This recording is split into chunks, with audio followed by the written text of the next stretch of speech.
high-profile Iranian officials met Pakistani Prime Minister Shehbaz Sharif and other top Pakistani officials. And these are basically talks about West Asia. Remember, there are going to be no direct talks as of now that are planned between US and Iran, between the delegations of America and Iran. There are going to be separate talks, which simply means that Iran is going to have a conversation with Pakistan. America is going to have a conversation with Pakistan, and Pakistan is going to play the role of a facilitator. Pakistan, amidst all of this, is also trying to bring both the sides on one table. It's not confirmed yet, but the reports are suggesting that this is an endeavor of Pakistan right now. Experts are saying that whatever Pakistan is doing right now is a highly choreographed move. There's somebody else in the world who's really directing what we are witnessing in Islamabad right now. Because remember, the post that was put out by Shehbaz Sharif around the ceasefire, that also at the top, initially mentioned that it was for Pakistan Prime Minister, draft for Pakistan Prime Minister, and he put out the post as it is. And that also made the world question the role of Pakistan in all of this. But today, all eyes are on Islamabad, and the latest update that we are getting for you is that we have pictures of the meeting that took place earlier between Pakistani Prime Minister and the Iranian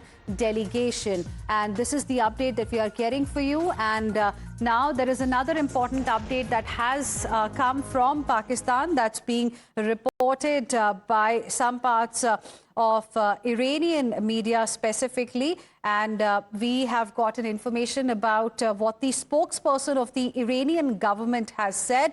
A few hours before the scheduled talks between Iran and the United States in Islamabad, in Pakistan, the spokesperson of Iranian government has said that the Islamic Republic will neither retreat from its rights nor back down. This is the update that we are getting for you. Let's go across to Mayank, my colleague, who's joining us live for more on this. Mayank, give us more details. An important statement there coming in from the spokesperson of Iranian government.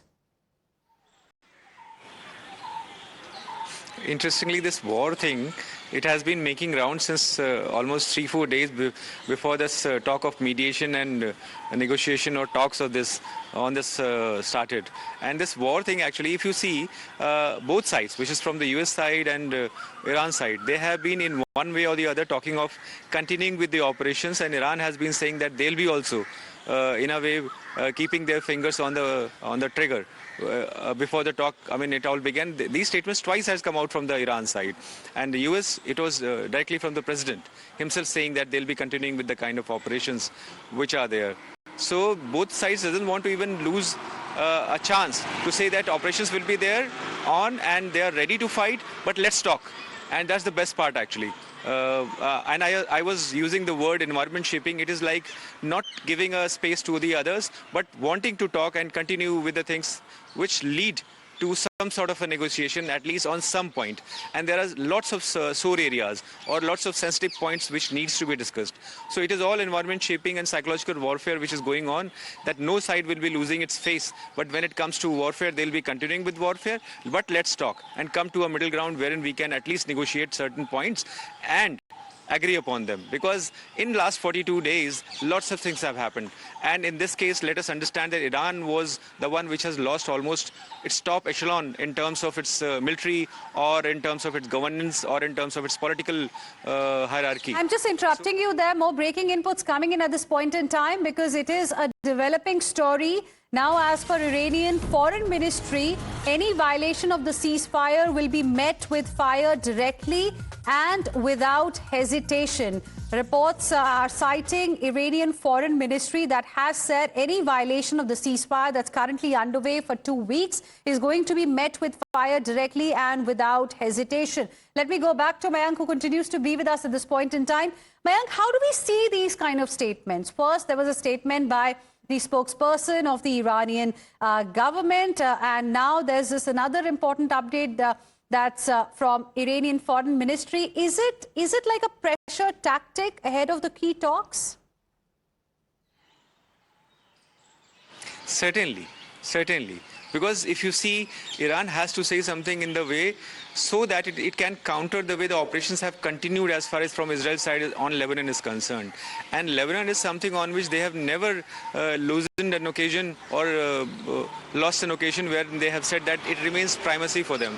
So for Iran, it is important and must to talk about in those tones and words to say that we'll also continue with the kind of operations, and we are also in a position to shoot back missiles. And they have also proven time and again that they have been able to fire missiles and have been able to inflict lots of damages on every side, which includes Israel and Middle East, at least certainly. And 2 days back itself, there was the drone which was fired upon Kuwait.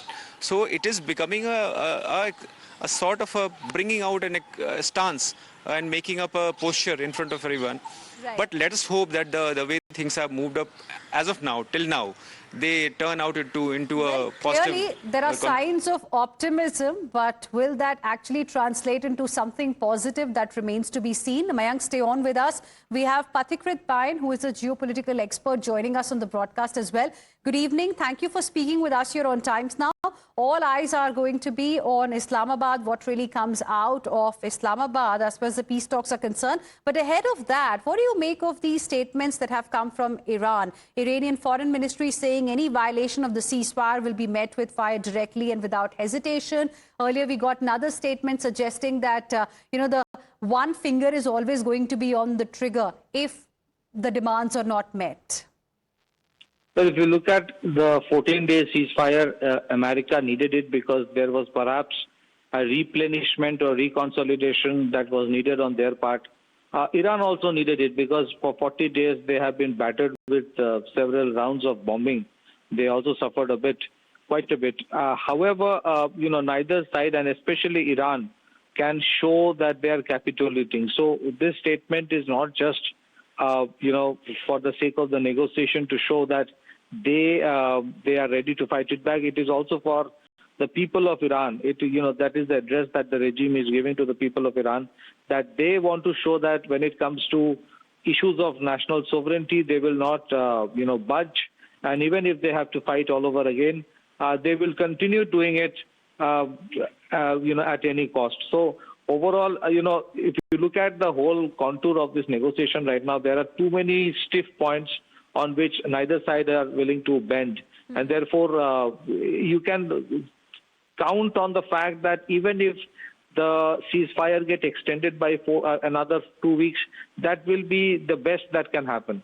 Otherwise, to presume that Iran will agree to the American conditions of giving up on nuclear weapon program, or Iran will, or the U.S. will, accept the Iranian conditions that U.S. have to give security guarantee or exit Middle East, both are unlikely, and Iran also will not give up on their, support for Hezbollah. These are all far-fetched right now. So optimism is the best way we can look at it, but it looks very difficult to reach a point where both sides agree. Okay.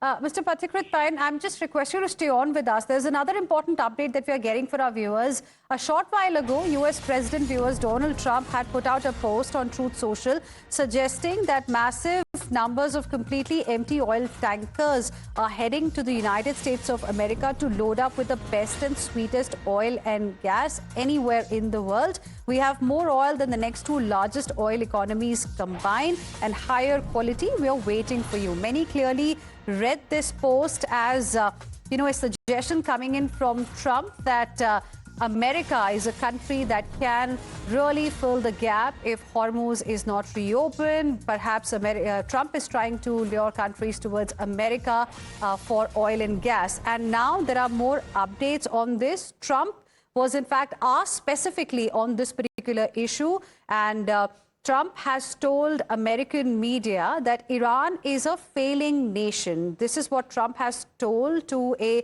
US media outlet, and he has said, I'm quoting Trump here, he has said, I think people are seeing there are other alternatives to going through the Strait of Hormuz. Let's go back to Mr. Pathikrit Pain, who continues to be with us at this point in time. Firstly, your understanding of what Trump had put out, and now when he was asked a direct question on what he meant, the point that he made, how do you read that?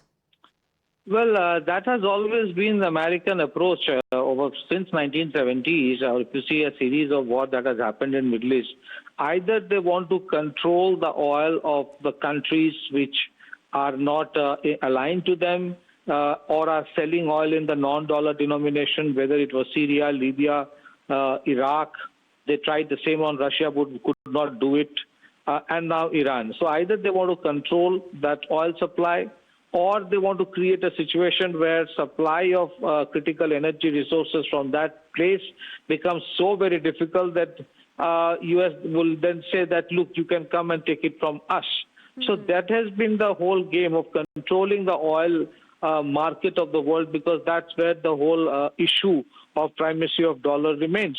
Ultimate goal has been to ensure that you create such a situation that just for the sake of resilient supply chain and assurance of supply, countries would have to either give up their dependence on Middle East and through sanctions on Russia, and then depend on or take only from United States. So I'm not surprised by what Trump is saying. Trump may be bluntly saying it, but successive presidents of U.S. have always done the same thing in terms of creating crisis in the energy market, and then pushing countries to either take directly from United States or through countries who are aligned to United States, who would sell it in the dollar denomination. All right. Thank you very much. Appreciate you joining us here on Times Now and sharing with us your perspective. With this, we will slip into a very, very short break. Coming back with lots more. Don't go anywhere.